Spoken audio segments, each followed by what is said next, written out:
Hi, and welcome to Annihilation, your first weekly show about comics and comic culture. I'm Mike. And I'm Nick. And we got a great show for you today. Yes, we have quite a good show. We have a lot of reviews, as you can see. We got a lot of stuff coming up. But before we get into today's show, we'd like to apologize for our past episodes. You mean February? Yeah, pretty much the entire month of February was terrible for Variant Edition. And we're very sorry. 4 weeks of badness, but that's okay because you got more weeks ahead of you with goodness. That's true. And goodness. Starting it off with this episode, we got a lot of good stuff planned in this episode. Yes, we do. We got, for example, everything on this table, except for Civil War, is a bullet point, which I'll be giving out to you guys shortly. So you got 11 comics in under 5 minutes coming up. Keep up with that. You're looking at a couple things. Oh, I got issue 2 of War of the Undead. Gotta read that. I'm looking at Marvel Zombies vs. Army of Darkness. Don't ask me why they do that, but I'm reading it. And I'm also taking a look at another comic that I'm not going to tell you the name of because I forgot it. But that's okay. We'll get to that later. Exactly. And, of course, everyone's favorite part of the show. Mike, what do you got for us? Well, we got two awesome things. We got a Sideshow exclusive Fantastic Four statue, which is great. We also got a Bowen exclusive bust, so we'll see you in a minute. Wow, Mike, we're back, and you're healthy, and you've got 2 statues for us. That's fantastic, and I'm sure everybody's looking forward to it. But first, here's Nick with the news. Hi, I'm Nick, and this is the news for the week of Wednesday, March 7th, 2007. It's been a while, so sit back and try to keep your eyes open. Everyone knows about the New York Comic Con, and then the weekend after that was WonderCon. We'll have tons of news from both, but first, some quick news bites from the rest of comicdom. Last year, Wizard fired its editor-in-chief, Pat McCollum. They have recently named Scott Gramling as the new editor-in-chief of Wizard. He will be overseeing all the content for the company, including the 4 Wizard publications, the website, and the conventions. Gramling's recent gig? Editor-in-chief of FHM. Wonder if they're going to see more female flesh in Wizard. Todd McFarlane has settled with former hockey player Tony Twist for a reported $5 million for using and damaging his name without permission. McFarlane named a mob boss in his Spawn comic after Twist, and a jury initially awarded Twist over $24 million. Of course, Todd filed for bankruptcy, and after 6 years, they have hammered out a settlement. Maybe McFarlane will have time to work on some comics now. Oh, and coincidentally, Variant Edition might be working out a new character named Tony Twist. He's going to be a giant douchebag. On with the New York Comic Con news. There were a lot of announcements, and this is no way a complete accounting, more of a highlight of the cool stuff. First up, DC Comics. DC plans to follow up its hit weekly series 52 with another weekly offering, Countdown. They also released a series of posters with some provocative titles, including Jimmy Olsen Must Die. Well, hasn't he ridden on Superman's coattails long enough? Countdown will pick up where 52 ended and lead to a great big mysterious secret event, much like how 52 leads to World War III in the DC universe, except they promise it will be bigger and more far-reaching. Can you smell that? It's comic hype. Most fans are joking that it's an annual by this point, but All-Star Batman and Robin number 5 is done, and will be out soon, and that much of number 6 is done, but I'm not holding my breath. Speaking of Batman, Paul Dini will continue on Detective Comics and will be the head writer for Countdown. Manhunter, the recently cancelled Manhunter, will continue. And for those of you still wondering about that Countdown teaser image, Flash is Barry Allen and Red Robin is Jason Todd. In a bit of strange con news, DC's Vertigo panel was briefly interrupted by a fan yelling at Brian K. Vaughan, accusing him of being a racist and a bigot. He was promptly removed by security. And not to make light of the situation, but it's usually fans yelling more nonsensical things at the creators. Not to be outdone, Marvel also had many announcements at the con, perhaps the biggest being World War Hulk. While previously announced, Marvel released more info about the upcoming event. Hulk number 104 and 105 will lead into the event, and for those that may be jumping in late, World War Hulk Prologue by Peter David will catch them up on Planet Hulk. Greg Pak will write and John Romita Jr. will illustrate the 5-issue miniseries. The story will run along Hulk number 106 through 109 with art by Gary Frank. As expected, there will be crossovers including World War Hulk X-Men, The Gamma Corps, World War Hulk Frontline, and existing books such as Iron Man, Heroes for Hire, and Ghost Rider. These books are really starting to pile up. Longtime Mark Waid collaborator Barry Kitson is exclusive to Marvel and will be the artist for Matt Fraction's upcoming Champion series. While World War Hulk is the next big event, what of the last big event? the recently concluded Civil War. Well, the fighting may be over, but the story continues. Expect Civil War The Initiative, Civil War The Confession, and Civil War Fallen Sun to continue where issue number 7 left off. Oh, and who to blame for the ending of Civil War number 7? Joss Whedon. Fanboys will love to hate you, Mr. Whedon. And after the clone fiasco got fans excited about Thor again, the real Odin's son will be coming back to comics in July. Finally, and perhaps the strangest Marvel news, the new Avengers will be crossing over with the Transformers. Launching the same weekend as they hit the silver screen, the 4-issue mini will be written by Stuart Moore, with art by Top Cow's Tyler Kirkham. Alright, the series will be set on a pre-Civil War Earth where the Transformers coexist with Marvel heroes. The comic will feature the IDW version of the Transformers as seen in Transformers Infiltration. We won't judge it until we've seen it, but it is an odd pairing, and the chance of it existing just to take advantage of the movie buzz is kinda high. There are quite a few companies who are distributing comics online or are planning to do so. We'll take Top Cow out of the planning category. Top Cow made an announcement that it will be partnering with online giant IGN.com to offer online versions of their comics as secure PDFs at the full cover price of $2.99. After a great deal of retailer outcry, Top Cow later added that they will only be releasing Witchblade, Darkness, and Tomb Raider issues 1 through 50. The pricing is still not set, and while secure, they won't be PDFs. We'll have to see what they say next week. Marvel publisher Dan Buckley stated at the con that they have plans for digital distribution, but they do not have a timeline yet. Digital distribution is poised to be a major turning point for the industry, and expect Variant Edition to stay on top of it. Kevin is putting together a news story about the future of comics and asked as many creators at the convention about it as he could. Expect a feature-style story about digital comics in April. There seems to be an explosion of comics being turned into movies lately. But not just big-budget blockbusters, the small screen is seeing an equal number of releases, including Marvel's Ultimate Avengers and Iron Man, and perhaps our favorite, Hellboy. DC announced last year that they were going to get in the game with a few titles including The New Frontier and Teen Titans. But out first will be Superman Doomsday on September 18th, produced by Bruce Timm, Adam Baldwin, Anne Heche, and James Marsters. Will voice Superman, Lois Lane, and Lex Luthor. The 75-minute animated film will be the first time an animated Superman project has been rated PG-13. We'll have more news about the DC animated films, including other voice talent, in the weeks ahead. We could go on all episode about con news, but that's it for the news this week. We will have more news next week from WonderCon, and even more news from New York Comic Con. I'll see you later in the episode with my reviews, but up next, it's Mike and Jen with the statues. Hey everybody, how's it going? I'm Mike. And I'm Jen. And we're here for this week's Toy and Statue Review. This week we got a nice Bowen. This is the Rawhide Kid. Otherwise known as Johnny Bart. I don't know the character, as with so many Bowen busts, because I'm not a huge older comic fan. But well, it says it's from the Rawhide Kid, issue number 17. Yeah, from the 60s. Yeah, I read so, the box. Older character. Now, this one wasn't your regular Bowen bust in that you could only get this one if you were a member of the Bowen Collectors Club on their website, and it was limited to 800. So you just can't run out and get this guy. No. You got to go on the internet, on his site. Yeah. Now, and be a Collectors Club person. Member to get it. And if you don't know the character and you're just trying to collect all the Bowen busts, that's the way to get them. I guess that was the way to get them. But if you like the character, and if you don't, you check him out, because he's very nicely sculpted. He's sculpted by William Paquette. The box also says with Randy Bowen, so I don't know exactly who did what. But he's very cool. He's got a lot of nice touches. Yeah, his pistols are awesome. He's sculpted very nice, very good sculpt, all the detail. One of the things I like the most is the base. Yeah, the base is awesome. The base is like a cylinder, you know, the piece, a drum, drum, where the bullets go in of a revolver. Very, very cool. Very nicely done. Definitely worth checking out if you're a fan of, cowboys or the character, or, again, you're just trying to get all of the Bowens. But a very cool piece. It's one of the first ones that I've got from the Collectors Club.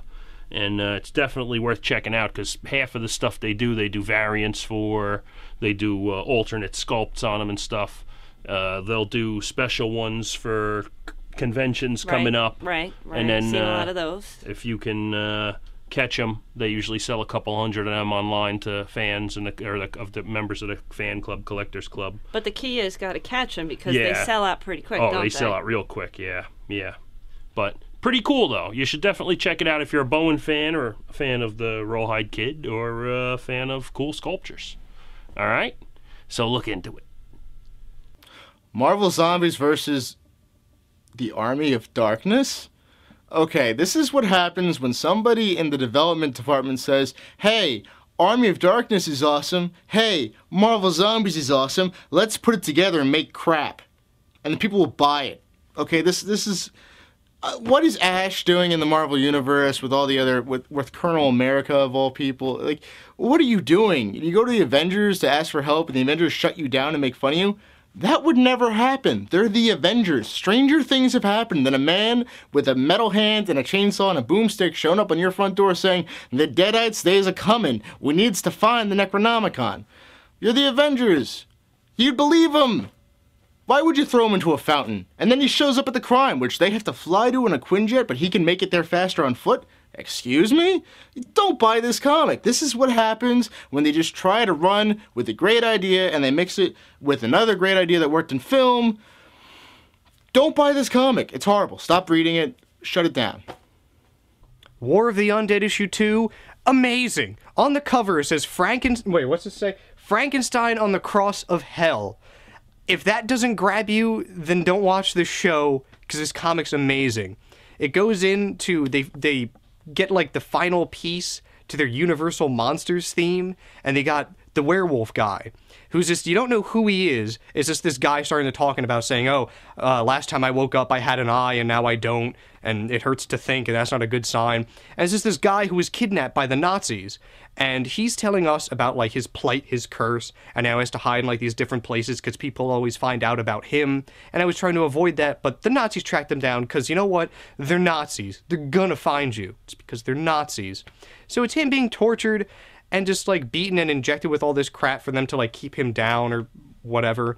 And you got a nice little cast of like Nazi cultists. You got this guy with an iron cross, like pullover mask, a guy who wears a goat's head all the time, the old guy with his mummy bodyguard, you got a Klansman looking guy, and the doctor with the gas mask. All these people trying to F up the Wolfman so that they can bring their plan of putting Hitler's soul into the body of Frankenstein's monster, and everything goes awry.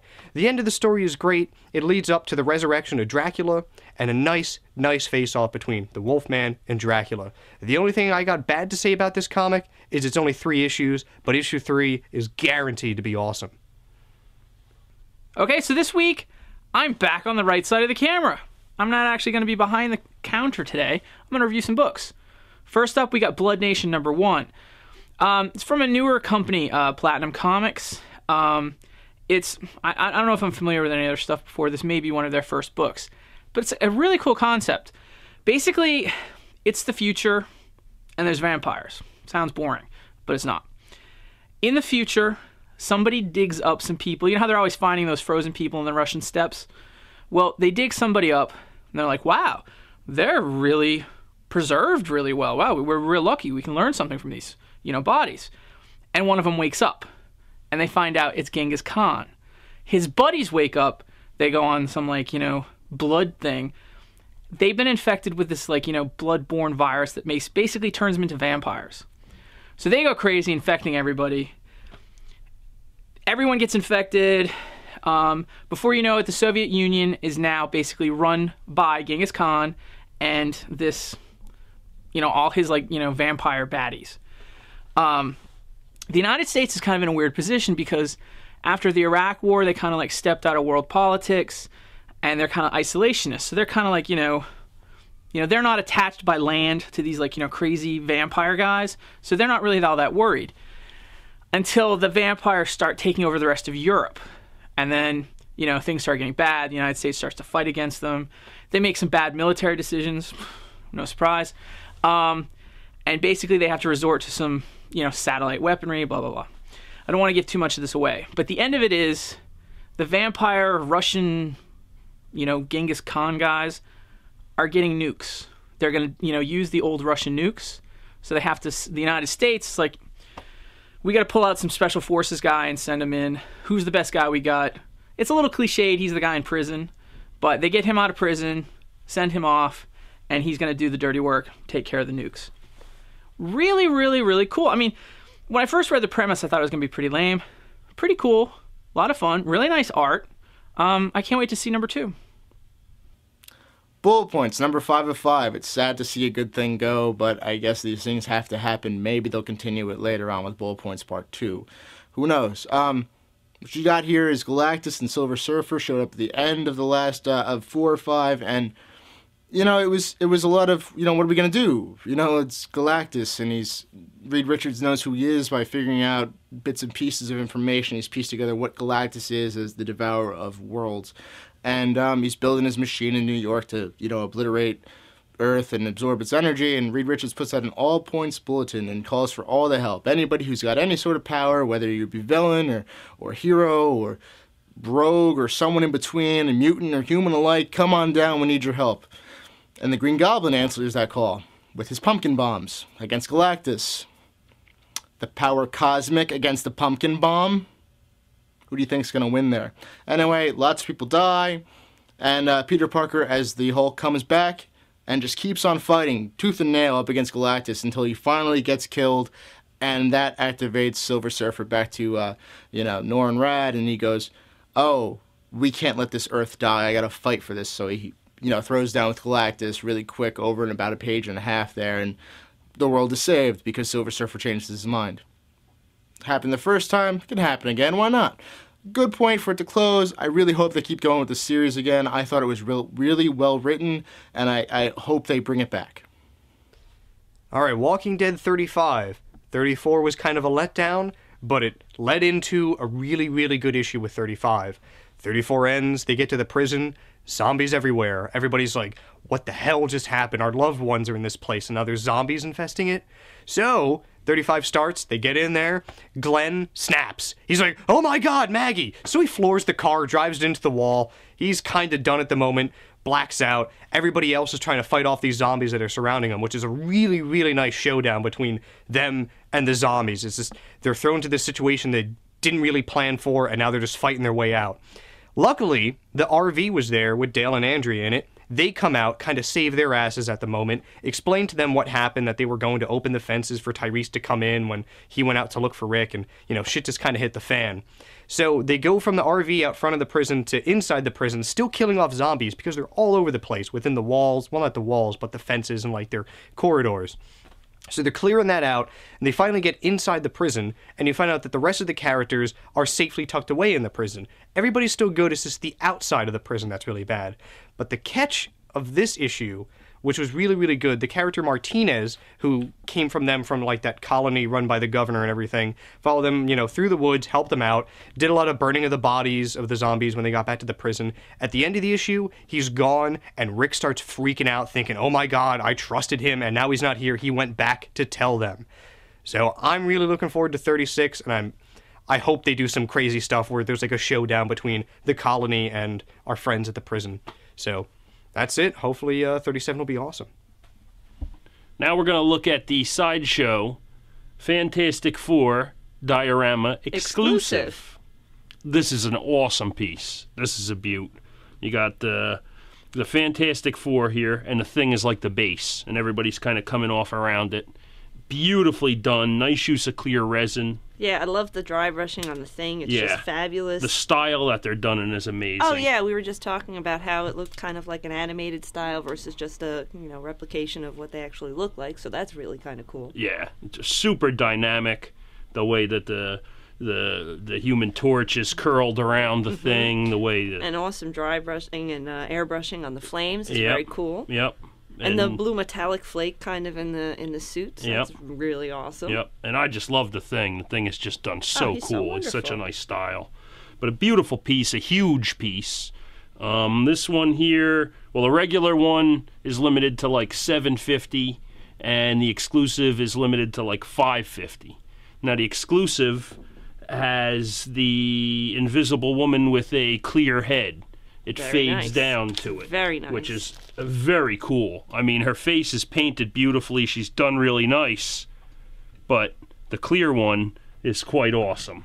It really, you know, because she's kind of the only character where you're not seeing her power in action, where with that one, then you are. You know, everybody's showing off their power a little bit. And it's such a nice fade from the clear resin to the blue suit. They did a really nice job on the airbrushing of that. Can't complain there. No. Sideshow's really, I mean, they're just consistently doing some of the nicest stuff out there. They really have stepped it up with the statue, you know. I mean, it's you know, it started out with them just with the Lord of the Rings stuff was nice, but now they got their fingers and everything, and it just keeps getting nicer and nicer. Beautiful stuff they do. And it's maybe a little bit more expensive when it comes out than some of the other company stuff, but it's worth it. I haven't seen anything yet that hasn't been worth it, so that's it. Take a look at that. It's a beautiful piece, and we'll see you again soon. Take it easy. All right. This week I also had a chance to read the new Avengers Illuminati #2. Now, Illuminati is kind of a cool series. I know there's a lot of people kind of saying, oh, they're going back and they're changing things and blah, blah, blah. You know, I think it's kind of cool. You're sort of seeing stuff. It doesn't contradict anything that came in the past. They're not changing anything. They're just kind of showing maybe why some of those decisions were made.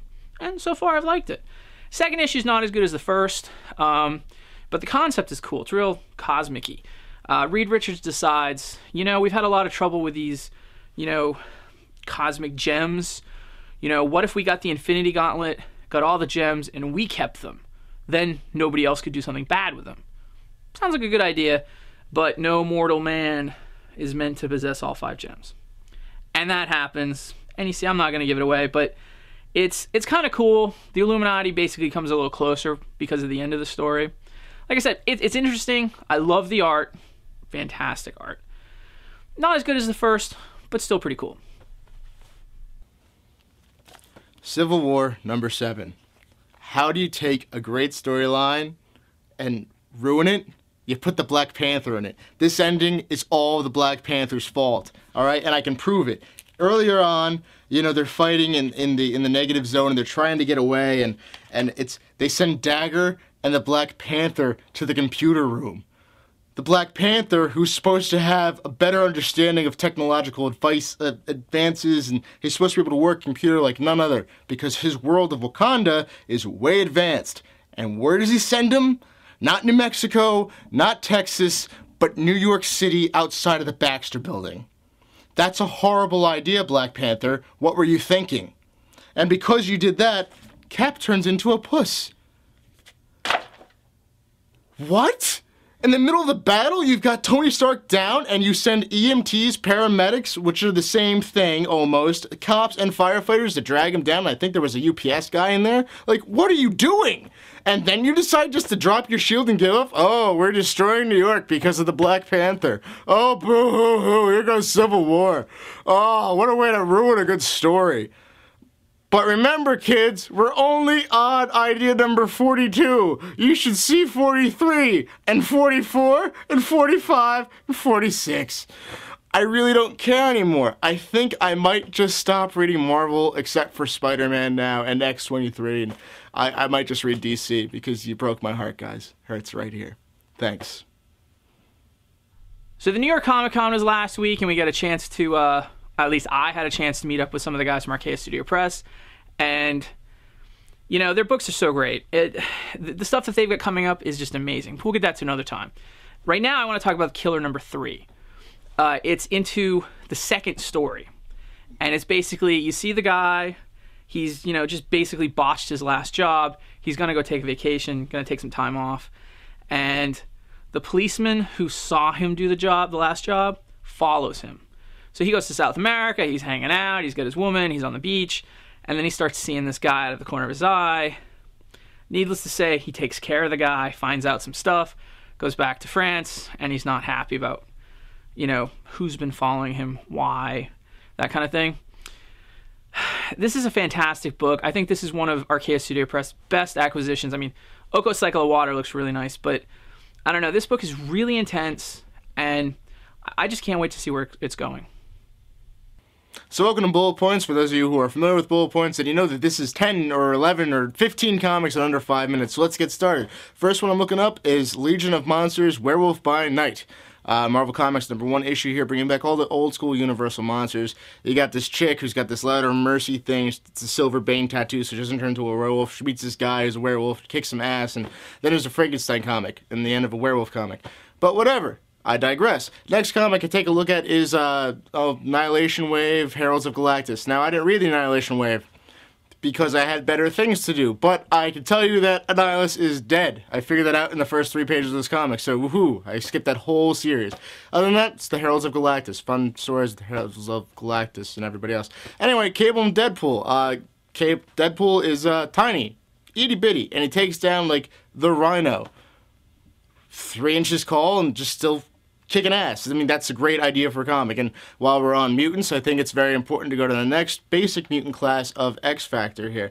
Their private detective agency, James Maddox, is still running around, gathering his pieces, finds himself as a preacher. Meanwhile, Monet crucifies a guy in a French jail. Yeah, you gotta read it to see it. And James decides not to, the multiple man James, decides not to absorb himself because the preacher version of him is way too happy with the family and everything else, so just keeps going. You know, X-Men is the next comic I'm taking a look at. X-Men is picking up on that other one that I had no idea what was going on. Still don't know what's going on, but at least now I kind of have an idea what's going on. There's a guy, and he wants to take all the pieces of mutants, but some of his specimens got destroyed after M-Day, and he's making himself ultimate, and he wants Rogue's powers, steel powers, and it's crazy stuff. He puts himself a virus, absorbs Sabretooth's energy and healing factor. Oh, virus kills yourself. Congratulations.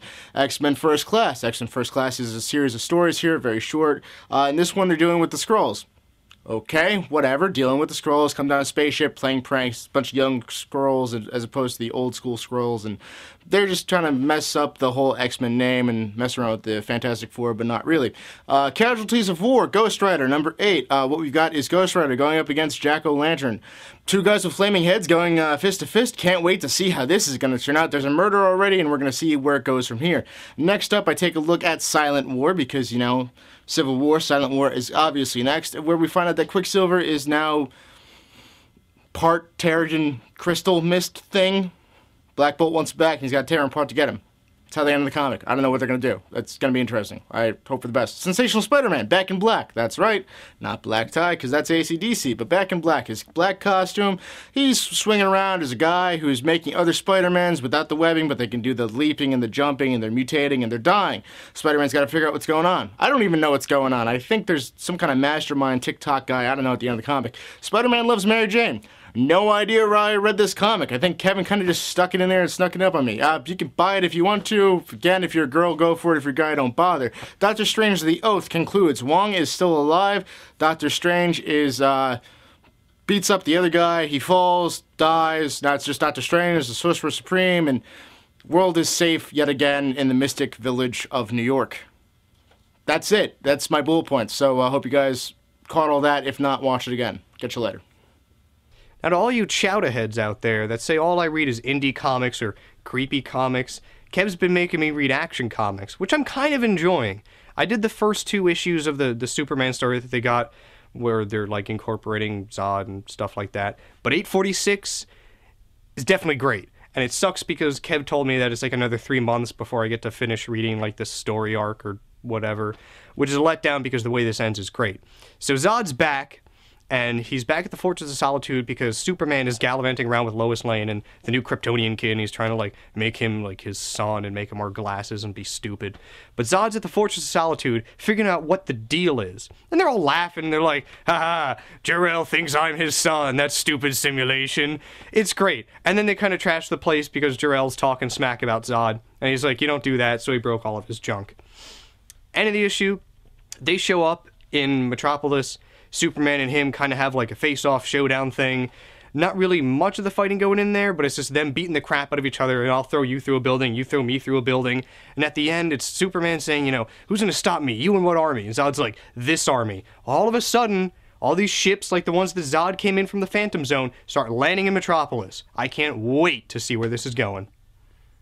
All right, for my last review, I'm doing an Ashley Wood book, and it's kind of, well, it's not an art book. It's not a magazine. It's a comic, but it's got really thick pages.